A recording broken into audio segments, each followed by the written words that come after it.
kalaban ko sa amin.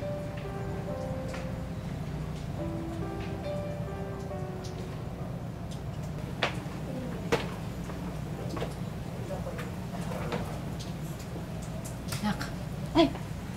anong problems mo? Nay, yung kaibigan ko po kasi, may umaaligid-aligid doon sa lalaking mahal niya. Eh, ayun, na-depress. Ay! Ang bata-bata naman. Yun na ang problems niya? Ang umaaligid-aligid? Ay, Diyos ko naman. Ibig sabihin yan, there's chances.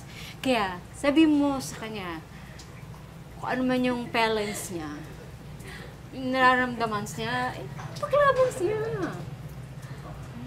Talaga po? Don't give up. Sige po, sabihin ko po sa kanya. Okay. Thanks, Nay.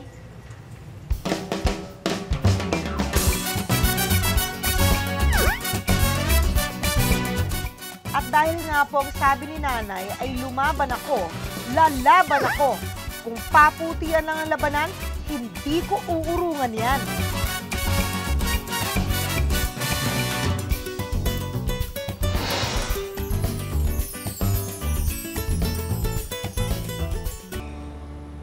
Aba, pumuputi ka na. Baka dahil lang sa aircon. Alam mo, mas bagay sa'yo yung hindi maputi. Nako, Jonel. Alam ko ang iniisip mo sa kulay ko. Alam mo kung ako sa'yo magbago ka na kasi malapit na yung birthday mo.